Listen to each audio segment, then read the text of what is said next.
Yes बच्चों, तो question number 1 discuss करने के बाद हमारा क्वेश्चन नंबर 2 है, find the area of A quadrant of a circle वो सरकमफ्रेंस इज 22 सेंटीमीटर। अब मुझे एक बात बताओ बच्चों, क्वाड्रेंट जानते हो क्या क्या होता है?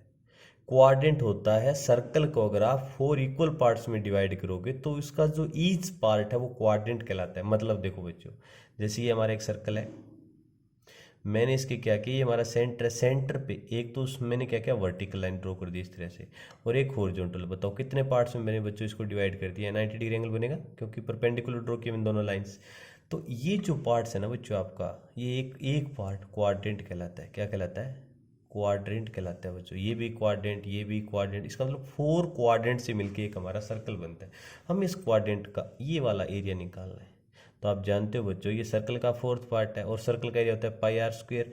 तो मुझे बता सकते हो एरिया ऑफ क्वाड्रेंट क्या बनेगा? बिल्कुल इजी सा फॉर्मूला जनरेट कर सकते हो, area of quadrant of a circle.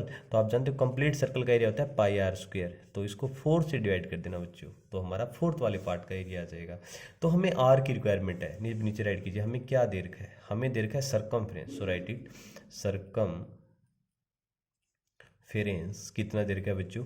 22 centimetre दिया हुआ है। और सरकमफ्रेंस का फॉर्मूला मैंने बताया था आपको, क्या होता है? 2 पाई आर इक्वल टू 22। पाई की वैल्यू कुछ भी गिवन नहीं है, तो 22/7 ही पुट करना पड़ेगा हमें, इंटू आर को आर रख दो 22। अब देखिए बच्चों, 22 से मैंने ये 22 कैंसिल कर दिया 1 टाइम्स।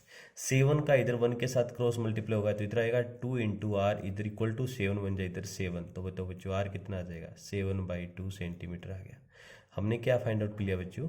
आर की वैल्यू आ गई ना। अब हम क्या लिख सकते हैं? So area of quadrant is equal to, क्या होता है बच्चों formula? Pi r square upon 4 होता है, और इसकी वैल्यू पुट कर दो। तो फर्स्ट ऑफ ऑल मैं क्या करूँगा बच्चों, यहाँ पे पाई की वैल्यू पुट कर देता हूँ पहले। तो कितना? 22/7, 22/7 r square 7/2 into 7/2 into r square हो गया, अपॉन 4 है तो इसको 1/4 लिख सकता हूँ मैं इस तरह से, डिवाइड वाला 4। 7 से 7 कैंसिल, 2 से कैंसिल 11 टाइम्स, तो 11 का 7 से किया 77, 4 का 2 से किया अपॉन 8 सेंटीमीटर स्क्वायर आ जाएगा। अब चाहो तो इसको पॉइंट्स में निकाल सकते हो, अगर कोई रिक्वायरमेंट तो है नहीं बच्चों। तो आप अगर 77 को अगर आप डिवाइड करोगे ना 8 से, 9.625 आ जाएगा, 9.625 सेंटीमीटर स्क्वायर। अगर आप ये रखा तो भी कोई इश्यू नहीं है, बिल्कुल आपका करेक्ट आंसर होगा बच्चों।